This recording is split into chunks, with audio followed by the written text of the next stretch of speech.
Hello friends, मैं Praveen Yadav YouTube channel पर हमारे इस राजनीति के सेशन में आपका स्वागत करता हूं।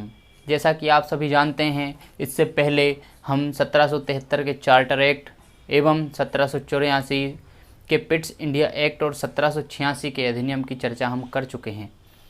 पिछली वीडियो डली हुई है, आप जाकर वहां पर देख सकते हैं। प्लेलिस्ट में आपको सभी वीडियो मिल जाएगी। संविधान के प्रारंभ से लेकर फर्स्ट वीडियो से लेकर डाले हुए हैं अभी तक तीन लेक्चर या अभी तक शायद 2 लेक्चर हो चुके हैं।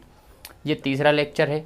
तो हमारी आज तीसरी क्लास है जिसमें हम संविधान के नहीं कहेंगे, जिसमें हम 1793 के चार्टर एक्ट के बारे में चर्चा करने वाले हैं। बिल्कुल विस्तार रूप से चर्चा करेंगे। हम पॉइंट ऑफ व्यू से, एग्ज़ाम के पॉइंट ऑफ व्यू से चीज़ों को लेंगे। ज़्यादा इधर उधर की चीज़ें हमें जानने की ज़रूरत नहीं है, क्योंकि हमें एग्ज़ाम देना है। तो आइए हम 1793 के एक्ट को डिस्कस कर लेते हैं कि इसमें क्या था और यह क्यों आया गया। तो इसमें सबसे पहला प्रावधान ये था कि 1793 में ही ये क्यों आया। आपको याद होगा कि यहाँ लिखता हूँ। आपको याद होगा कि 1773 में एक चार्टर एक्ट आया था। सबसे पहला अधिनियम हमने पढ़ा है इस क्लास में। 1773 में जो चार्टर एक्ट आया था उसमें यह प्रावधान किया गया था कि कंपनी के व्यापारिक एकाधिकार मतलब मोनोपोली कहेंगे इंग्लिश में। कंपनी के व्यापारिक एकाधिकार को 20 वर्षों के लिए बढ़ा दिया गया था, या 20 वर्षों के लिए दिया गया था। वो पहला ही अधिनियम था। उसमें कहा गया था कि कंपनी 20 वर्षों तक एकाधिकार रूप में शासन कर सकती है। अब एकाधिकार का अर्थ ये है कि सिर्फ अकेले ही व्यापार करेगी, मतलब वह किसी और को या कोई और ब्रिटिश कंपनी भारत में शासन या भारत में व्यापार नहीं कर सकती है। कंपनी को व्यापारिक एकाधिकार देने का अर्थ है कि उस देश से या ब्रिटेन से या ब्रिटिश शासन द्वारा कोई और कंपनी भारत व्यापार के लिए नहीं भेजी जाएगी।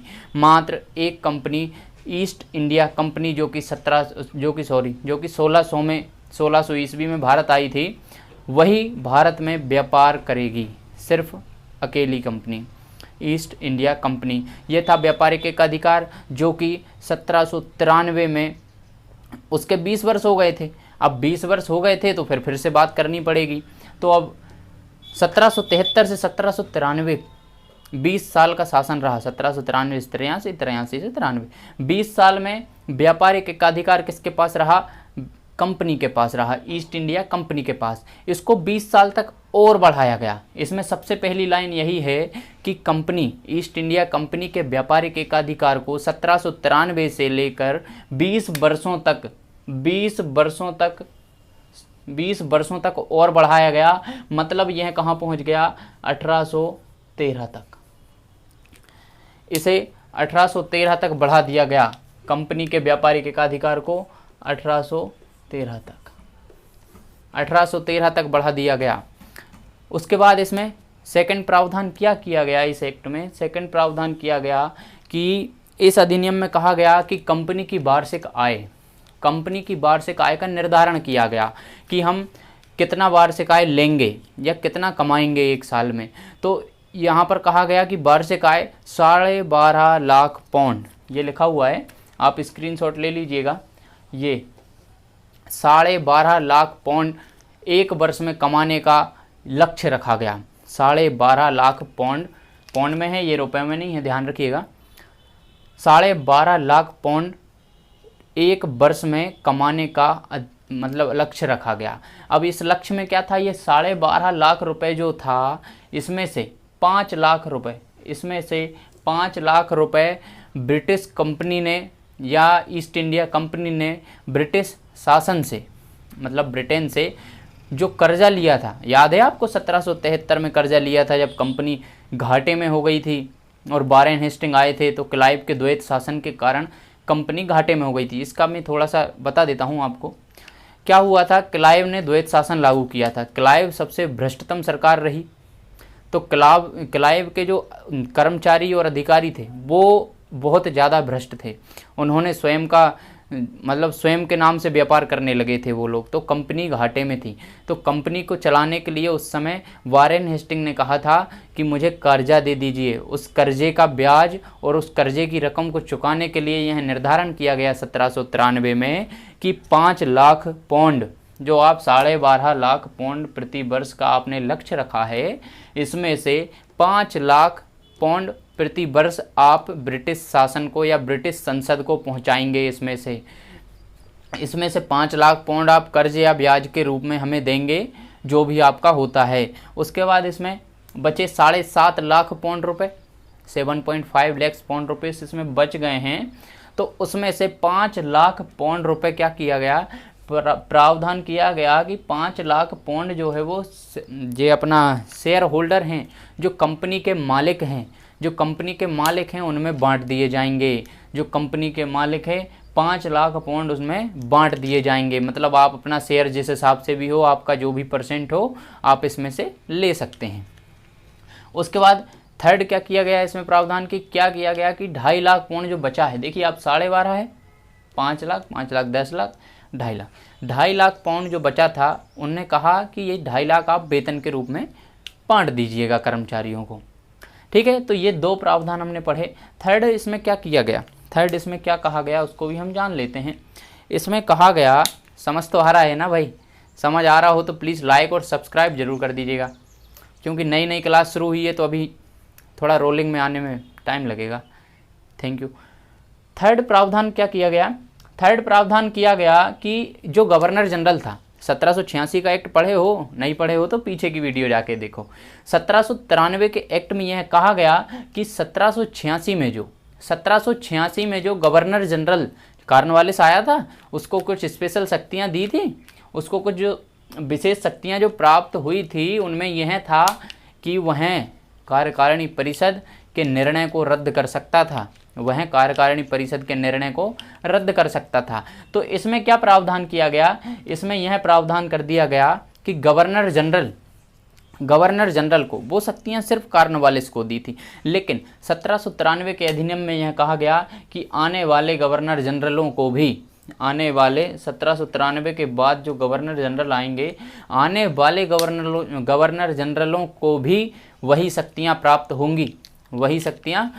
होंगी, मतलब वो कार्यकारिणी परिषद के निर्णय को रद्द कर सकता था। इस बात को ध्यान रखिएगा, आप रिपीट कर रहा हूं बार बार में।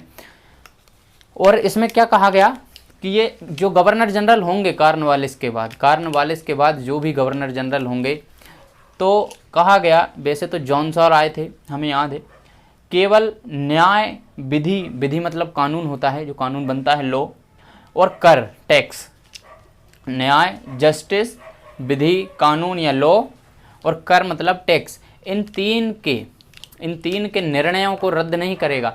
यदि आप 1 मिनट समझ लीजिए, यदि बोर्ड ऑफ कंट्रोल इन 3 विषयों में, क्या जस्टिस, लॉ और टैक्स, इन 3 विषयों में यदि बोर्ड ऑफ कंट्रोल, जो कि लंदन, माफ़ी चाहूँगा 2 मिनट, मोबाइल का इशू हो गया था या कैमरे का।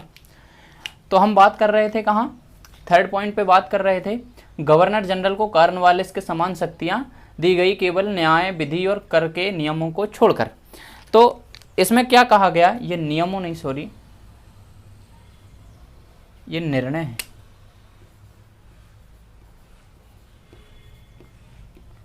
तो इसमें क्या प्रावधान किया गया, इसमें प्रावधान किया गया कि बोर्ड ऑफ कंट्रोल जो लंदन का था, 6 सदस्यीय board of control London, justice, law और टैक्स, इन 3 बारे में यदि कोई नियम बनाकर भारत भेजती है, बोर्ड ऑफ कंट्रोल यदि इन 3 विषयों में कोई नियम बनाकर भारत भेजती है, तो उसके नियमों को जो भारत का गवर्नर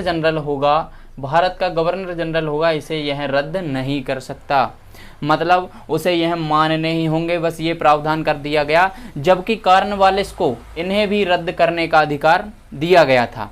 सिर्फ कॉर्नवालिस को इन सभी निर्णयों को रद्द करने का अधिकार दिया गया था, क्योंकि इस समय भारत में युद्ध भी चल रहे थे, तो गवर्नर जनरलों की शक्तियां बढ़ाना जरूरी था। उसके बाद क्या किया गया, इसके बाद एक चौथा, ये प्रावधान हो गए हैं 3, इसके बाद अपन चौथे की बात करेंगे। ये चौथा है। 1 मिनट में थोड़ा सा मिटा लेता हूँ ताकि मैं ऊपर लिख सकूँ, ये क्लियर कर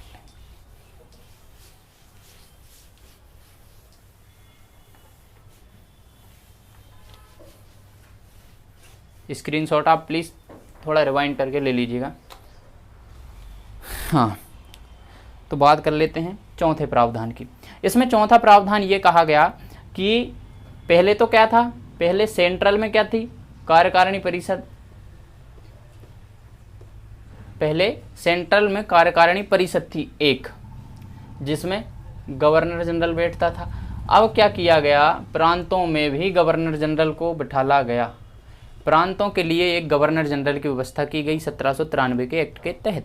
ये कहीं नहीं बताया जाता है, आपको बुक में भी नहीं मिलेगा, परंतु ऐसा है, मैंने पढ़ा है, बहुत जानकारी इकट्ठी करके आपके सामने लेकर आया हूँ, बड़ी मेहनत लगती है। गवर्नर जनरल, प्रांतों के लिए भी एक गवर्नर जनरल की व्यवस्था की गई 1793 के एक्ट के तहत। इधर भी एक गवर्नर जनरल, जैसे बम्बई हो गया, जैसे मद्रास हो गया, तो बम्बई और मद्रास जैसे प्रांतों में एक अलग से गवर्नर जनरल की व्यवस्था की गई, जो कि केंद्रीय गवर्नर जनरल, जो भारत का पूरा गवर्नर जनरल था, उसके अंदर यह काम करेंगे। मतलब उसके अधिकार में या आधिपत्य में यह इनको शासन करना पड़ेगा। प्रांत का शासन ये देखेंगे, जैसे आज व्यवस्था है, आज से हम थोड़ा रिलेट कर सकते हैं। जैसे हमारी राज्य सरकार है, तो इनको हम राज्य सरकार कह सकते हैं। इनको हम क्या कह सकते हैं, ये हमारी राज्य सरकार है और ये हमारे केंद्र सरकार है। तो ये हमारे मोदी जी हो गए, और ये मैं एमपी से बिलोंग करता हूँ, इसलिए ये हमारे शिवराज सिंह जी हो गए। ये शिवराज सिंह जी हो गए और ये मोदी जी हो गए हैं हमारे। तो इसी प्रकार यह शासन लागू हुआ। 1793 में क्या किया गया, याद रखिएगा, प्रांतों में गवर्नर जनरल की व्यवस्था की गई और कार्यकारिणी परिषद बनाई गई। इस कार्यकारिणी परिषद में भी, जो गवर्नर जनरल के लिए यह कार्यकारिणी परिषद बनाई गई थी, इनकी परिषद में भी 1+3 सदस्यों को रखा गया, और इन 3 सदस्यों का कार्यकाल 12 वर्षों का रहता है या रहता था। इनकी परिषद में गवर्नर जनरल की, प्रांतीय गवर्नर जनरल की परिषद में 1+3 का फॉर्मूला अपनाया गया। मतलब 3 अन्य सदस्य, एक प्रांतीय गवर्नर जनरल, और इन तीनों का कार्यकाल, जो अन्य सदस्य थे, इनका कार्यकाल 12 वर्षों का था। इन तीनों का कार्यकाल 12 वर्षों का रखा गया। इसके बाद चौथा प्रावधान भी हमने कंप्लीट कर लिया है। उसके बाद हमारा 5वां प्रावधान देख लेते हैं। 5वां प्रावधान क्या कहा गया। 5वें प्रावधान में कहा गया कि जो प्रांतीय गवर्नर जनरल है, क्या कहा गया, जो प्रांतीय गवर्नर जनरल है और जो भारत का गवर्नर जनरल है, प्रांतीय गवर्नर जनरल, भारत का गवर्नर जनरल, और 1773 में या 1774 में जो सुप्रीम कोर्ट की स्थापना की गई थी, सर्वोच्च न्यायालय या उच्च न्यायालय कह सकते हैं उस टाइम का, बंगाल में जो कोर्ट की स्थापना की गई थी, उसका मुख्य न्यायाधीश और भारत, मतलब जो सेनापति था, प्रधान सेनापति, और कंपनी के उच्च अधिकारी। कंपनी कौन, ईस्ट इंडिया कंपनी के उच्च अधिकारी। एक बार फिर से रिवाइज करता हूँ, गवर्नर जनरल, प्रांतीय गवर्नर जनरल, भारत का प्रधान सेनापति, और उसके बाद कौन, सर्वोच्च न्यायालय का न्यायाधीश या उच्च न्यायालय का न्यायाधीश, उस समय उच्च बोलते थे, उच्च न्यायालय का न्यायाधीश, और कंपनी के अधिकारी, कंपनी के जो उच्च अधिकारी, मान लीजिए कर्मचारियों की जरूरत नहीं है, कंपनी के उच्च अधिकारियों का। इनसे कहा गया कि जब तक आप पद पर आसीन हैं, इतने व्यक्तियों से कहा गया कि जब तक आप पद पर आसीन हैं, आप भारत से बाहर नहीं जा सकते। ये प्रावधान वैसे आज भी होना चाहिए। आजकल जो मंत्री होते हैं, उनका आधा समय तो एरोप्लेन में ही कट जाता है, विदेश यात्रा ही घूम रहे हैं, काम भी रहता है, खैर होना चाहिए, पहले का समय और था। तो ये जो था, ये प्रावधान किया गया कि इन व्यक्तियों, इन पदों पर जो व्यक्ति आसीन है, वह जब तक पद पर बना है, तब तक वह कहीं बाहर नहीं जा सकता, भारत के अंदर ही उसे रहना होगा, उसके रहने की व्यवस्था भी भारत में ही कर दी जाएगी। उसके बाद एक बहुत ही महत्वपूर्ण प्रावधान किया गया, स्लाइड चेंज करनी पड़ेगी, 2 मिनट। इससे पहले हम 1793 के अधिनियम में, 1793 के चार्टर एक्ट में किए गए पिछले 5 प्रावधानों को हम जान चुके हैं। ये 6वां प्रावधान है। इस 6वें प्रावधान में क्या कहा गया, हम बातों को देखिए। बोर्ड ऑफ कंट्रोल, जो कि लंदन में गठित था। बोर्ड ऑफ कंट्रोल और उसके कर्मचारी, बोर्ड ऑफ कंट्रोल, उसके सदस्य एवं उसके अन्य कर्मचारी, जो भी व्यक्ति थे जो बोर्ड ऑफ कंट्रोल के तहत काम करते थे ब्रिटेन में, उनके वेतन की व्यवस्था भारत की संचित निधि से करी गई। कहा गया कि बोर्ड ऑफ कंट्रोल के जो सदस्य होंगे, बोर्ड ऑफ कंट्रोल के जो सदस्य होंगे उनका वेतन भारत की संचित निधि से दिया जाएगा। यह तो गलत बात थी ना, हमारा ब्रिटेन में कुछ है, ब्रिटेन में आपके कितने कर्मचारी हमको पता नहीं और आप सबका वेतन भारत से ले जा रहे हो, ये बिल्कुल गलत बात थी। और क्या कर सकते हैं, इसमें 7वां प्रावधान क्या किया गया, इसमें 7वां प्रावधान किया गया कि जो प्रधान सेनापति है भारत का, पहले क्या था, इससे पहले के एक्ट में क्या था, एक मिनट सुन लीजिए। इससे पहले नियम ये था कि जो प्रधान सेनापति होगा वह काउंसिल का सदस्य होना आवश्यक था। मतलब जो परिषद थी, परिषद कौन सी, परिषद अपनी जनरल की, गवर्नर जनरल की परिषद, गवर्नर जनरल की परिषद का सदस्य होना उसको आवश्यक था, अनिवार्य था कि वह गवर्नर जनरल की परिषद का सदस्य है, तब ही वह प्रधान सेनापति बन सकता है भारत का। परंतु इस अधिनियम या इस चार्टर एक्ट के द्वारा यह कह दिया गया कि प्रधान सेनापति यदि काउंसिल का सदस्य ना भी हो, प्रधान सेनापति यदि काउंसिल का सदस्य ना भी हो तो चलेगा। मतलब कि कोई भी सदस्य प्रधान सेनापति बनाया जा सकता है, कोई भी सदस्य प्रधान सेनापति बनाया जा सकता है।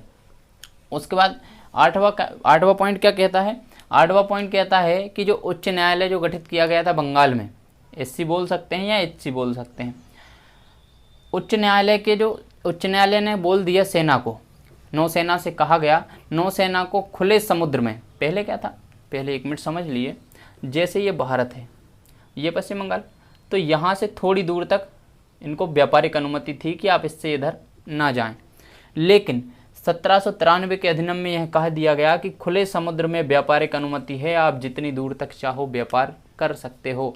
नौसेना को यह अधिकार दिया गया। सुप्रीम कोर्ट या हाई कोर्ट जो भी था पश्चिम बंगाल में बनाया गया 1774 में, उसने यह अधिकार दे दिया कोर्ट ने, न्यायालय ने, कि आप खुले समुद्र में व्यापार कर सकते हैं, जहां तक आप जा सकते हैं वहां तक आप व्यापार कर सकते हैं। पहले थोड़ा सा क्षेत्र था, इधर थोड़ा सा दिया गया था कुछ क्षेत्र में, कुछ में नहीं दिया गया था न्यायालय द्वारा, लेकिन पूरे खुले समुद्र में यहाँ पर अनुमति दे दी गई। उसके बाद सबसे महत्वपूर्ण जो कि आज भी भारत में चलता है, 9वें नंबर पर इन्होंने प्रावधान किया ज्येष्ठता के सिद्धांत का। अब ज्येष्ठता का सिद्धांत क्या होता है, आपने लोकसभा का चुनाव देखा है, लोकसभा के चुनाव में जो प्रोटम का होता है, प्रोटम का चुनाव जो होता है वह ज्येष्ठता के आधार पर होता है, उसे हम वरिष्ठता कहते हैं। वरिष्ठता के आधार पर किसी व्यक्ति को जो सबसे वृद्ध व्यक्ति होता है, मतलब कि सबसे वरिष्ठ व्यक्ति कार्यकाल के अनुसार, सबसे वृद्ध व्यक्ति जो होता है उसे प्रोटम बना दिया जाता है या अस्थायी अध्यक्ष बनाया जाता है। उसी ज्येष्ठता के सिद्धांत को यहाँ पर लागू किया गया कि व्यक्तियों का चयन वरिष्ठता के आधार पर किया जाएगा। व्यक्तियों का जो नए व्यक्ति को चयन होगा, जो बड़े पद पर उनका वरिष्ठता के अनुसार उनका चयन किया जाएगा। एक आखिरी पॉइंट इसमें है 10वें नंबर का कि शराब के लिए लाइसेंस यहाँ से लागू किया गया कि आपको यदि शराब बेचनी है तो आपको लाइसेंस लेना पड़ेगा ब्रिटिश सरकार से या कंपनी से यहाँ पर आपको, क्योंकि अभी कंपनी का ही शासन है भारत में, तो कंपनी से आपको लाइसेंस लेना पड़ेगा। तो हम एक बार रिवाइज कर लेते हैं क्या क्या हमने पढ़ा। हमने 10 पॉइंट जाने हैं। 10 पॉइंट में हमने 1793 के चार्टर अधिनियम में हमने कितने पॉइंट, 10 पॉइंट का वर्णन किया है आपके सामने। इनसे बाहर कुछ भी नहीं है। इससे बाहर यदि आप कुछ पढ़ते हैं तो वह लगभग फालतू है, क्योंकि उन चीज़ों से क्वेश्चन नहीं बनते हैं। क्वेश्चन जितने भी बनते हैं यहाँ से ही बनते हैं। अभी हम रिवाइज कर लेते हैं। सबसे पहला, आप मेरे साथ बोलिए अगर आप मुझे देख रहे हैं तो। सबसे पहला पॉइंट यहाँ पर कहा गया कि कंपनी के व्यापारिक एकाधिकार को 20 वर्षों तक बढ़ा दिया गया। कंपनी के व्यापारिक एकाधिकार को 20 वर्षों तक, याद रखिएगा 20 ईयर्स, 20 वर्षों तक बढ़ा दिया गया। ये इसलिए हम कह सकते हैं कि अगला चार्टर कब आएगा, तो 1813 में अगला चार्टर आएगा। ठीक है, 20 वर्षों तक बढ़ा दिया गया। और इसमें सेकंड प्रावधान क्या किया गया, सेकंड प्रावधान इसमें क्या किया गया, इसमें कहा गया कि वार्षिक 12.5 लाख पाउंड वार्षिक आय का अनुमान इन्होंने लगाया, लक्ष्य रखाया। ठीक है। थर्ड पॉइंट क्या कहा, थर्ड पॉइंट इन्होंने कहा कि जो आने वाला गवर्नर जनरल होगा उसे भी कॉर्नवालिस के समान शक्तियां प्रदान होंगी, लेकिन 3 चीज़ों में छोड़कर, 3 विषयों को छोड़कर सभी विषय में समान शक्ति प्रदान होगी। अब वो 3 विषय कौन कौन से थे? तो जस्टिस मतलब न्याय, विधि, कानून, और थर्ड था कर या टैक्स। 3 थे, न्याय, विधि जिसमें हम कानून कहते हैं, न्याय, विधि और कौन सा था? कर मतलब टैक्स। इन 3 विषयों में यदि बोर्ड ऑफ कंट्रोल कोई निर्णय भेजता है तो उसे मानना गवर्नर जनरल को मानना ही पड़ेगा, मतलब यह बाध्य होगा उसे मानने के लिए। इसे उस नियम को ये गवर्नर जनरल रद्द नहीं कर सकता। चौथा पॉइंट हमने जाना कि गवर्नर जनरल ने प्रांतीय गवर्नर जनरलों का भी गठन किया। प्रांतों में भी परिषद बनाई गई जिनमें एक गवर्नर जनरल बिठाला गया, जिसमें 3 अतिरिक्त सदस्य बिठाए गए जिनका कार्यकाल 12 वर्षों का था। तो इतना प्रावधान किया गया। 5वें नंबर पर आते हैं तो 5वें नंबर पर इसमें प्रावधान किया गया कि जो गवर्नर जनरल था, प्रांतीय गवर्नर जनरल था, सर्वोच्च सेनापति या प्रधान सेनापति जो था भारत का, सर्वोच्च वो न्यायालय का उच्च न्यायाधीश, और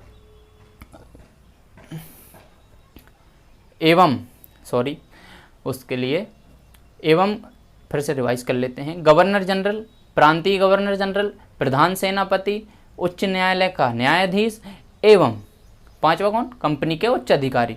इन व्यक्तियों को जब तक यह पद पर आसीन हैं तब तक यह भारत से बाहर नहीं जा पाएंगे। यदि भारत से बाहर जाना है तो आपको अपना पद छोड़ना पड़ेगा, उसके बाद आप भारत से बाहर जा सकते हैं। ये हमारे 5 पॉइंट हो गए। इसमें हमने छठा पॉइंट क्या जाना? इसमें हमने छठा पॉइंट जाना कि जो बोर्ड ऑफ कंट्रोल थे, बोर्ड ऑफ कंट्रोल और कर्मचारियों का वेतन, बोर्ड ऑफ कंट्रोल और कर्मचारियों का वेतन भारत की संचित निधि से देने की व्यवस्था 1793 में की गई। उसके बाद 7वें नंबर पर हमने क्या जाना कि प्रधान सेनापति काउंसिल का सदस्य ना भी हो तो चलेगा, पहले सदस्य होना जरूरी था। 8वें नंबर पर क्या हो गया? उच्च न्यायालय ने नौसेना को खुले समुद्र में व्यापार की अनुमति दे दी। ठीक है भाई, 8 पॉइंट हो गए। रिवाइज कर रहे हैं चूंकि हम। ज्येष्ठता का सिद्धांत वरिष्ठता के आधार पर हमने समझ लिया है, और शराब के लिए लाइसेंस की व्यवस्था की गई। तो ये हमारा 1793 का चार्टर एक्ट था जो हमने पूरा समझा। आपको कुछ समझ नहीं आया हो तो आप कमेंट बॉक्स में अपने कमेंट छोड़ सकते हैं, और प्लीज़ लाइक करें, सब्सक्राइब करें हमारे चैनल को। Thank you.